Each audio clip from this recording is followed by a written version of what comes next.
And so to feed the world in the future, we'll need even more terrifying systems of global monoculture. That means bigger farms, bigger machines, more chemicals, pesticides and fertilizers, patents on nature, scary technology, and it all needs to be owned by us. Food Corp. This is the story of global agriculture. The current state of global agriculture doesn't paint a pretty picture.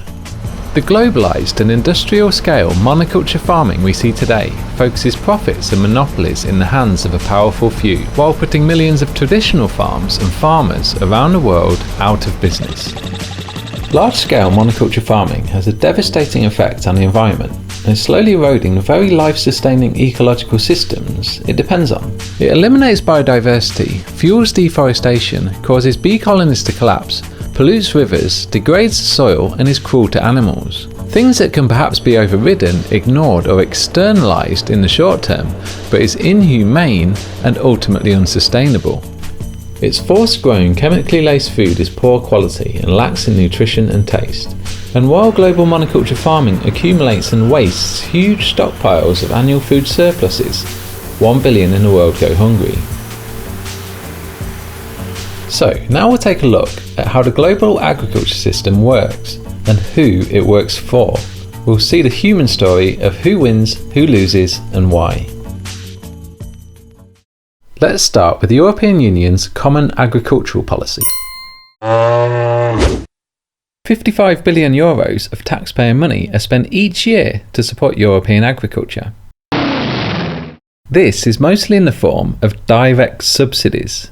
Subsidies are one reason we see profits, production and land ownership concentrated to the owners of bigger and bigger farms, while many thousands of smaller farms each year go out of business. How so? Aren't subsidies supposed to support farmers? Well, payments are made per hectare. The more land, the greater the subsidy. The more you own, the more you get. I own a lot. Haha! Owners of small farms receive comparatively little and are so increasingly unable to compete in the ever-evolving race to be the biggest, fastest and most efficient.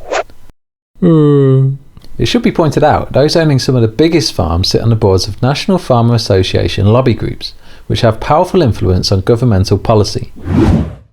These men receive up to €300,000 a year.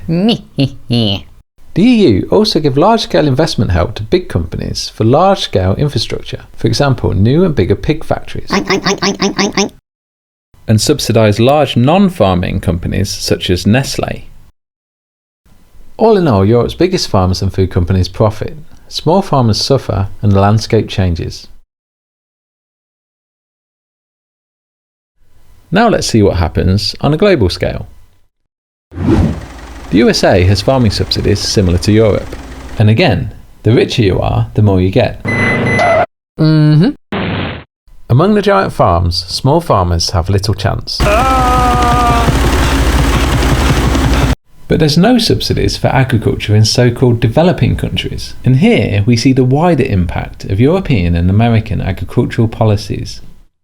Many foods are now traded globally. Giant agribusinesses buy, sell, store and transport foods such as wheat, corn, soy and sugar, which have become financial commodities. Local food is now produced for global markets. Even with locally produced and consumed food, prices are dependent on the global market. Driven on by the effects of powerful global financial forces and institutions, and the destructive debt economics of the modern money system which guarantees to put the world and its farmers into ever increasingly greater amounts of monetary debt. Under the strain, heavily indebted farmers have no other choice but to try to produce food as cheap as possible, to remain in competition with other farmers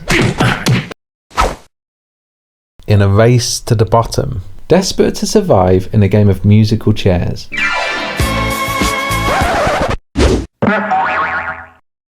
For example, buying bigger and better machines, using large amounts of chemical fertilizers, pesticides and herbicides, mechanizing human labor, and pushing wages down as far as possible.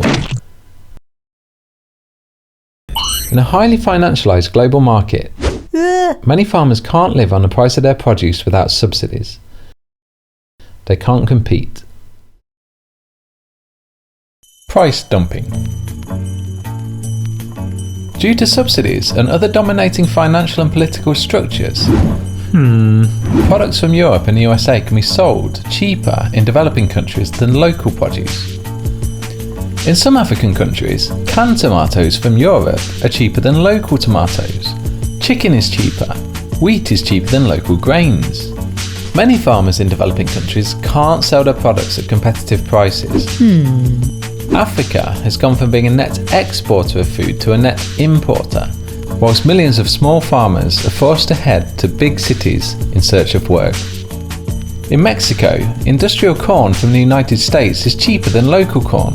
This is since the start of the Free Trade Partnership Agreement and has driven Mexican corn farmers to ruin. Such free trade agreements look good for the digit-crunching statisticians of the financialised world economy and the corporations and profit seekers behind them, but they destroy self-sufficient livelihoods and economies in local communities who bear the full impact. Many Mexican farmers cross the border as illegal workers in the United States, where they can be victimised by the very same system that destroyed their own livelihoods.